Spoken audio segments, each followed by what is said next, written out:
Olá, começa agora mais um programa TV Secor, o canal do comerciário que você assiste todas as manhãs e segundas-feiras em www.secor.org.br, também em tvosasco.com.br, pelos canais 22 da Megabit, 8 da Vivo Fibra e 3 da NET.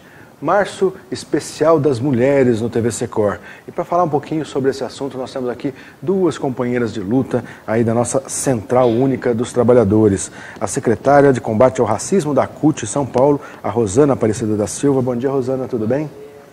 E a secretária da Mulher Trabalhadora da CUT São Paulo, a Márcia Regina Gonçalves Viana. Márcia Viana, tudo bem, Márcia? Bom dia, Jefferson, tudo bem? Bom dia, Rosana. Obrigado aí pela presença de vocês. As nossas duas convidadas já estiveram aqui em programas anteriores, né, participando, acho que no ano passado mesmo, mês das mulheres, era um ano que a gente ainda tinha algumas perspectivas melhores para comentar, para comemorar com as trabalhadoras, os trabalhadores brasileiros, né? Agora esse ano parece que ficou tudo mais difícil, né, Rosana? Ficou mais complicado. A gente está numa luta diária e não só no 8 de março, é trabalhar com tudo, né? Com todas essas resistência nossa diária.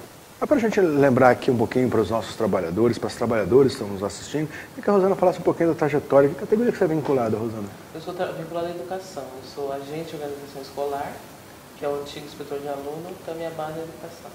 Na educação pública? Estadual. Estadual, né? Ah, perfeito.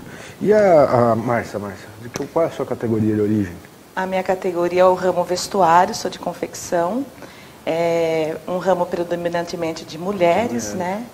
E de um trabalho, né? Salários precários, muitas dificuldades nesse setor, né? Principalmente para as mulheres trabalhadoras.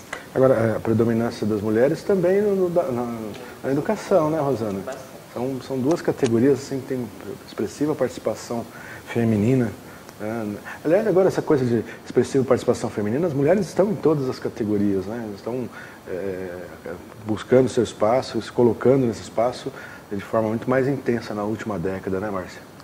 Sim, o movimento, né, das mulheres tem dado esse tom. As mulheres têm ocupado os espaços, né, para que todos os espaços, né, e mesmo com todas as dificuldades ainda nos setores, né, que a gente assim encontra muito o machismo predominante, né, esse patriarcado que tentam excluir, né, as mulheres de vários espaços.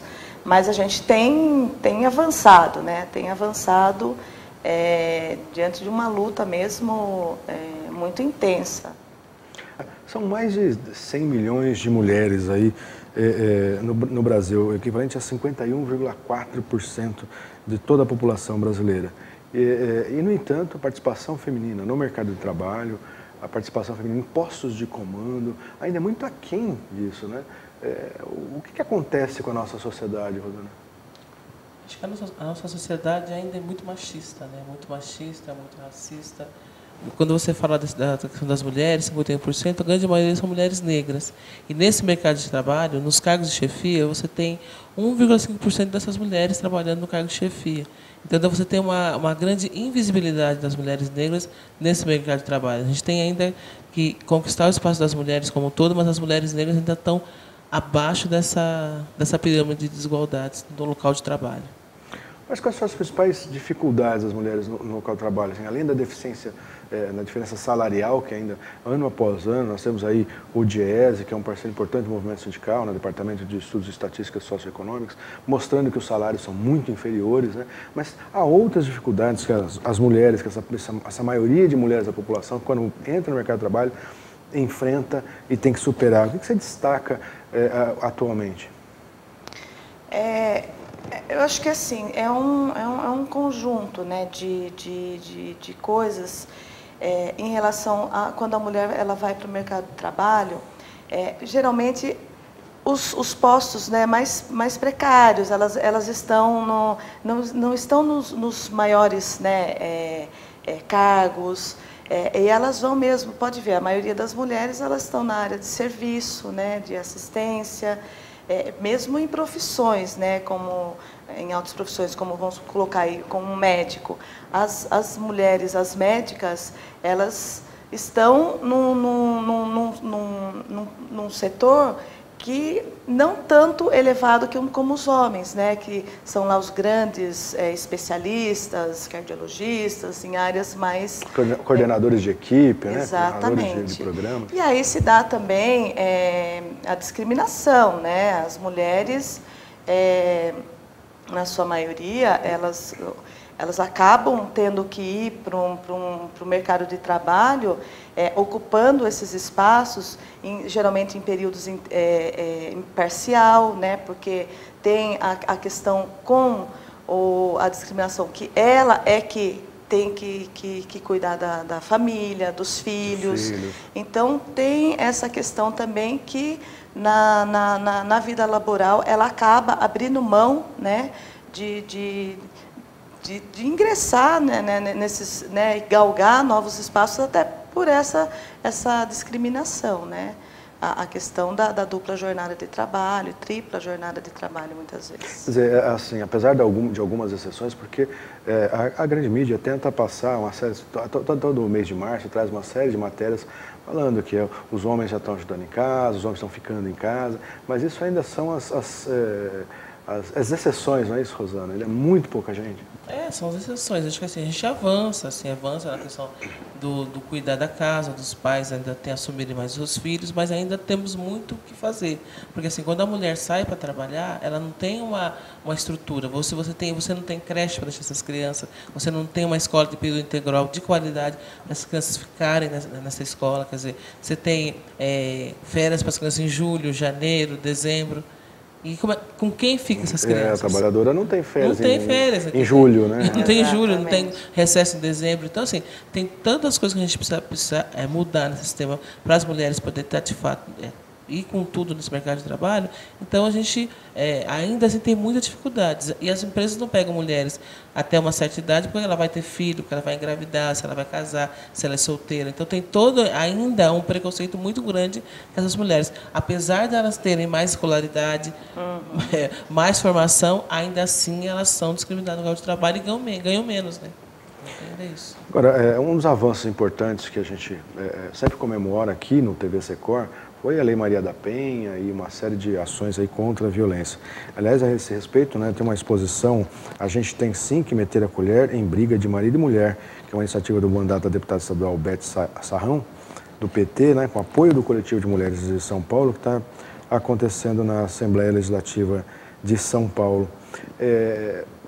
Mas esse avanço, ele persiste ou ele ainda é tímido diante da necessidade de políticas contra a violência contra a mulher? Eu acho que ele tem avançado, né? Até porque, ultimamente, nós temos tido as políticas públicas, né? Nós estamos perdendo, né? Vários pontos. E realmente, mesmo com as leis, né? A Lei Maria da Penha, com a lei do feminicídio, o que a gente tem visto é o aumento da violência contra as mulheres. E essa atividade, né, que foi feita lá na Assembleia Legislativa, com a deputada Beth Sarrão, junto com o Coletivo de Mulheres, foi justamente devido o Dória, né, ele, na sua campanha eleitoral, ele falava das delegacias 24 horas abertas, né, da mulher. E, eleito, ele simplesmente vetou o projeto da deputada, que para o movimento de mulheres é um projeto extremamente importante.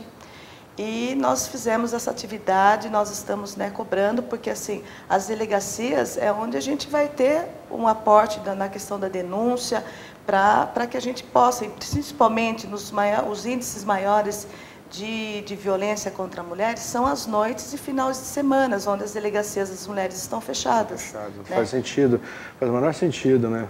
Exatamente. Durante o horário de trabalho, não só se a mulher trabalha, mas porque, em geral, o agressor, que é o marido, um conhecido, também está trabalhando, o problema vai acontecer à noite, né, Marta? Exatamente.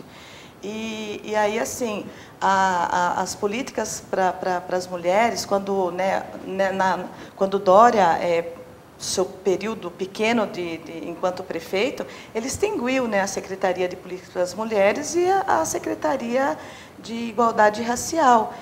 E isso, para as mulheres, teve um impacto muito grande na questão, né, dos investimentos em políticas públicas.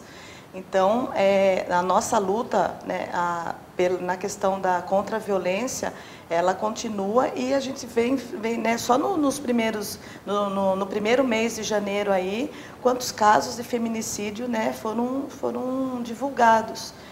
E a tendência é aumentar. Né, a tendência é aumentar, principalmente com o governo, né, que vai nas redes sociais, incentiva o ódio, incentiva o machismo, a misoginia, enfim, é um governo que realmente é contra as mulheres. A gente vê que assim tem uma discriminação muito grande. Quando um presidente da República diz que sua filha ela é produto de uma fraquejada, né, Rosana, é sinal que o entendimento de relações sociais aí ficou totalmente prejudicado, né, Rosana? Sim, aí você vê que aí, quando você quer discutir a questão da igualdade da mulher, a questão da violência, acontece nisso, porque assim, a maioria desses homens que aumentou mais de 50% em São Paulo os dados de violência contra a mulher. No Brasil todo tem estado que aumentou 150% da violência. Em Goiás é o estado que tem maior número de violência contra a mulher. Essa é uma dúvida que eu tenho pessoalmente. Será que aumentou o número de casos ou aumentou o número de notificações, de procura de ajuda por parte das mulheres para tentar solucionar o problema? Eu acho que as duas coisas. Aumentou, a gente não tinha esses dados, hoje a gente tem. E esses dados, hoje você tem um recorte de raça. As mulheres negras hoje são a maior vítima de violência doméstica, de feminicídio, isso é um dado. E a gente também, essas mulheres negras não estavam nessa estatística. Então a gente tem um aumento muito grande. Mas também a gente tem que entender que essa formação desses jovens, eu acho que minha frente são jovens, não são? Tem homens com mais de 50 anos, você tem muito jovem agredindo a sua namorada. Que já vem com essa cabeça. Já vem com essa cabeça. Então a gente tem que, e quando a gente fez todo aquele processo lá atrás, a questão de gênero na escola, e foi todo aquele alvoroço, né, a bancada evangélica foi contra, nessa discussão para os jovens entender o que é gênero, né? E eles não têm entendimento. Acho que a mulher é um objeto, eu posso fazer o que quer com ela. Então, precisa mudar essa formação lá da base, lá da escola. É para o futuro, né? É para o futuro, um trabalho de futuro. E a gente está sofrendo com isso hoje. Porque os homens aí, na faixa dos 50 anos, é mais difícil desconstruir esse preconceito cultural, né? Que já é tão arraigado, tão mais forte. Embora seja necessário também, mas acho que o trabalho com jovens facilitaria o entendimento disso, né, Márcia? Com certeza, a escola tem um papel fundamental nessa discussão. Assim, a gente vê agora no 8 de março, eu fiquei sabendo de vários casos que as escolas não quiseram falar sobre o assunto. E a questão da violência tem que ser tratada, porque as crianças, elas veem a violência dentro de suas casas. Né? Nós temos aí o maior número de violência contra as mulheres acontece dentro das suas casas, onde elas deveriam estar seguras, e na presença dos filhos. E aí, se não tem um diálogo, se não tem uma discussão com essas crianças, ela vê o pai, o companheiro lá, maltratando, violentando a sua mãe, ele acha que é uma coisa natural. Então, assim, acaba sendo naturalizado a violência. E ele acaba fazendo isso, né, quando casar com a sua namorada, com a sua esposa, enfim. Essa discussão é extremamente importante, e a gente já percebeu o retrocesso que está tendo dentro das escolas de não poder falar no assunto, de não poder falar sobre a violência contra as mulheres, né, o que isso resulta. Então, o retrocesso está vindo muito grande nesse sentido. E é curioso isso, né? Uma tendência da sociedade não entender o que são políticas sociais, políticas sociais de defesa, né, de temas que assim, no mundo inteiro estão avançando, né? Mas que viraram um carimbo de comunista, né? Um carimbo de... como se isso alguma vez tivesse existido no Brasil, né? Comunismo, enfim. Mas virou um carimbo de coisas proibidas, é isso, Rosana? Acho que não é nem de proibido, eu acho que aqui as pessoas aqui no Brasil nós não temos entendimento político. O que é esquerda, o que é direita, é muito partido político, é muita gente falando a mesma coisa, e assim, todos contrários a uma ideologia do Partido dos Trabalhadores. Eu acho que é essa... Você tem nos Estados Unidos democrata e republicano, todo mundo sabe o que é o democrata e o que é republicano. Aqui nós não sabemos. Nós não temos uma concepção política de entender o que é a política. Então, a gente precisa entender o que é o partido, o que é um partido político, o que é a ideologia de um partido, o que os deputados, senadores fazem de fato. Então, a gente teve uma distorção desse processo a favor de algumas pessoas, inclusive desse presidente que foi eleito, e as pessoas bancaram essa ideia através da Lava Jato, de várias denúncias, mas, de fato, não foram na onda, né? Porque depois você teve várias outras coisas que aconteceram e ninguém foi para a rua. Né? Aumentou a passagem, né? Teve outros partidos que foram denunciados na Lava Jato e as pessoas... Não, foi dito que foi Partido dos Trabalhadores, é muito mais fácil dizer que foi. Né? E a gente está sofrendo esse processo hoje. Que desconstrução que a gente faz disso? Né? Como é que a gente faz esse processo? Volta esse processo para você poder entender o que é de fato que está acontecendo. E aí muitos vão, assim, que a igreja evangélica, os pentecostais, também foram nesse processo de fazer seus fiéis votarem num candidato que foi o Bolsonaro, sem saber do que, né? Foram na onda. E as pessoas foram nessa onda e hoje a gente está pagando caro por isso, pagando com a nossa vida. A vida dos nossos jovens, a violência, o feminicídio, os jovens negros são mortos todos os dias, sem saúde pública. Como é que vai? Então, daí como é que a gente faz? Às vezes, quando a gente está discutindo, às vezes a gente até fica desanimado. Mas a gente não pode desanimar, a gente tem que lutar, né? Sempre, porque é um processo que a gente vai ter que fazer essa conscientização, na base, conversando com a população, e vamos lá, vamos mudar. Agora, a próxima investida contra as mulheres, contra as trabalhadoras, parece que é, de fato, aí a reforma da Previdência. Sim. Né? Que vem prejudicando, sobretudo, as mulheres, não é isso, Márcia? Sim, exatamente. É uma reforma, né, que a gente não pode nem falar de reforma, quando se faz uma reforma você melhora as coisas, mas que ataca todos os trabalhadores e trabalhadoras, mas as mulheres em especial, né? A gente percebe aí que assim, o aumento da idade, né, de 60 para 62 anos, e a questão da contribuição. E aí, o aumento da contribuição, já tem estudos, né, que assim, as mulheres, por que afeta mais as mulheres? Porque as mulheres, elas estão nos trabalhos mais precários, nas jornadas não regulamentadas, nessas novas formas de contratação, trabalho intermitente, né, no trabalho temporário, enfim. E vai ser muito mais difícil as mulheres comprovarem o seu tempo de contribuição. Se comprovar por 20 anos, só vai receber 60%. Agora, onde que eu tenho feito, né, várias atividades pela secretaria, conversado, né, em vários sindicatos, atividades com as mulheres, e a gente pergunta, quem é que tem mais de 10 anos de contribuição? Você vê uma ou duas levantando a mão. Então, vai ser muito, muito mais complicado as mulheres comprovarem, porque elas trabalham, né? Elas vão trabalhar até mais do que 40 anos, mas de contribuição não vai conseguir a comprovação. É uma exclusão, né, das mulheres para o acesso à previdência, né, pública. E o que está por trás, eu acho que é a questão mesmo da capitalização, né, da previdência privada, que vai excluir milhares de trabalhadores desse sistema.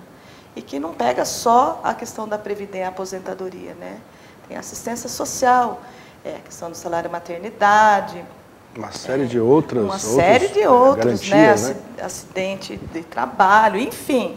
Uma série de outras garantias que vai ser, né, não teremos assistência.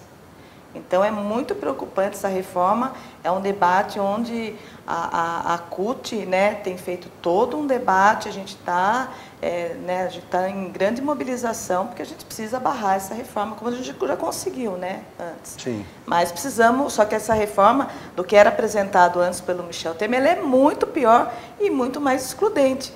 Então, nós precisamos realmente fazer um grande debate com todos os trabalhadores e trabalhadoras. Como é que é a tua avaliação, Rosana, do andamento dessa reforma aí? Agora caminho em passos largos, né? Como a Márcia está dizendo, a gente vai fazer uma grande mobilização, acho que a CUT está fazendo vários debates com os sindicatos, a gente não, se as pessoas não se aterem, que aí não tem mais volta, não vai conseguir aposentar, a trabalhadora doméstica que não vai aposentar, porque agora que conseguiu seus direitos e vem essa reforma da Previdência aí que não vai aposentar mesmo, não vai ter nem condições, nem meio salário mínimo quando der o tempo. Né? As pessoas do campo, então é uma população que tem que ser grande. Os nossos jovens, eles não têm uma consciência, para eles a aposentadoria é uma coisa que está muito, muito distante e eles vão ser os mais prejudicados. Né? E aí, como é que a gente conscientiza esse jovem? Tem que ficar falando. E quem está no trabalho ativo é chamar para esse ato, chamar para a rua. Inclusive nós, funcionários públicos, porque nós também vamos ser muito mais afetados nessa reforma da Previdência. Aumenta o tempo de aposentadoria, o tempo de nossa idade. Quer dizer, então, a gente vai ter várias coisas que a gente está sendo prejudicada. A primeiro momento, as pessoas são mínimo, mas na hora que chegar o tempo de aposentar, não aposenta. Porque para aposentar integral tem que trabalhar mais de 40 anos. Quem consegue? E hoje, com o desemprego que a gente tem no Brasil, e com o grande aumento de trabalhadores informais, quem que vai ter o tempo de aposentadoria? Pois é, mas as pessoas parecem que compraram a ideia de que é necessária, urgente, esta reforma que está aí. Assim, aqui no TVC Corner já tivemos vários especialistas em Previdência Social que desmistificaram, né, essa questão do déficit da Previdência, né, déficit em relação só aos trabalhadores da contribuição privada, mas a cesta que compõe a Previdência é muito maior que isso, né, tem outras fontes de contribuição, um problema sério aí, a DRU, né, que é a desvinculação da Receita da União. Mas as pessoas simplesmente estão ignorando isso, né, e passando por cima para comprar essa ideia da necessidade da reforma. Márcia, como é que você enxerga isso? Eu vejo assim, eu acho que o que a gente tem percebido, muitos trabalhadores e trabalhadoras não entendem nem como é hoje a Previdência. Né? Então, existe um desconhecimento e os meios de comunicação também, a gente percebe, né, que está indo para, nós temos que fazer, existe um déficit, e mesmo que assim já está comprovado, que nem você falou, que já, né, veio pessoas aqui já falaram, e que não existe esse déficit, o que assim, nós temos proposta, se tem, vamos cobrar os grandes devedores, né? São mais de 460 bilhões aí que as empresas não repassam. Né? Tem a apropriação indébita, que desconta do trabalhador, da trabalhadora, e não repassa. Então, o que a população tem que entender, e aí eu acho que esse governo, ele ganhou as eleições através das fake news, ele continua fazendo isso, porque eu já vi vários vídeos que vêm circulando por aí, e, infelizmente, até de pastores falando para os seus, né, para os evangélicos, padres, e vendendo uma ideia que precisa ter uma reforma da Previdência. Então, as pessoas estão enganando a população, porque é simples a conta, né? Se você tem hoje, né, a Previdência, ela é tripartite. Eu trabalhadora, coloco lá a minha parte, né, de 8% a 11%, contribui dependendo do meu salário. O empregador tem que colocar a sua parte, e o governo a sua parte. Só aí, né, se as pessoas pararem para analisar, a fonte são vem de 3 contribuições. Não é só do trabalhador. Não, né? É só do trabalhador, só eu. Agora, se eu for fazer a minha previdência privada, só você. Eu e o banco. O empregador não diz lá que ele vai colocar alguma coisa, né? Até porque eles estão falando de uma lei complementar que a gente não sabe nem o que vem. Né? Nem o que vem por aí, que eu acho que é muito grave, né? Então, o governo se isenta da sua parte. E aí é o trabalhador com o banco, né? E a gente sabe que quando você pisou no banco, você já está pagando taxa. Então, tem os dados já, a CUT já fez a tabela de quanto os valores lá. E é fácil, vá no banco e fala, né, eu quero fazer um cálculo da minha previdência privada, né? Para ver o quanto vai ser difícil ele chegar lá para uma aposentadoria. E hoje, o sistema da Previdência Pública, ela é vitalícia. Até eu morrer, eu vou receber. Já na questão da previdência privada, que é a que as pessoas não se aperceberam, e lógico que a mídia não está tratando disso, só fala que precisa ter para, né, assegurar a previdência pública. Só que assim, que eu acho que a grande cereja do bolo dessa reforma é a previdência privada, né? Então, as pessoas não se aperceberam disso ainda, por isso a gente tem que denunciar, a gente tem que falar, a gente tem feito muito isso, né? Para que as pessoas entendam, né, o que está por trás dessa questão aí, dessa nova previdência, que eles não querem nem falar, né, que é a reforma da Previdência, é a nova Previdência, né? Estratégia de comunicação aí, agora foi chamar de nova Previdência, né, Rosana? Chamar de nova aquilo que é velho, né, aquilo que destrói. Eu acho que quando a Márcia fala a questão dos bancos, as pessoas têm que se atentar. Quando você faz uma capitalização, você tem um tempo. Isso que a gente está dizendo muito dentro da CUT. Você faz até 70 anos. Se você 70 anos e um dia, você não recebe mais nada. Então, as pessoas têm que se ater isso. A gente tem que começar a falar, a capitalização tem uma data. Você vai receber até aquela data. Passou, você não recebe mais. Então, a gente tem que falar para as pessoas para elas poderem se aterem. Porque depois, e onde foi feita essa capitalização, acho que foi no Chile, né? Isso, no Chile. Tem muitos idosos se matando, porque não tem mais dinheiro, não tem dinheiro para comer, não tem dinheiro mais para nada. E a pessoa acaba se matando porque não tem mais nada. Então, o Chile já foi tema aqui, inclusive está voltando atrás nessa decisão, porque criou uma população de miseráveis, sobretudo entre os idosos que mais precisam, né? E até a questão do LOAS, várias assistências, quer dizer, vinculado a meio salário mínimo, tudo é meio salário. Quem que vive com meio salário mínimo? Não dá para entender como é que pode... Tiro no pé até para a economia. Você está tirando dinheiro de circulação da economia, que poderia gerar desenvolvimento, né? Gerar crescimento. É um tiro no pé total. Até porque muitos municípios vivem da arrecadação dessa economia, né? Dos aposentados. Agora nós vamos criar uma gama de miseráveis, né? Se essa reforma passar, porque...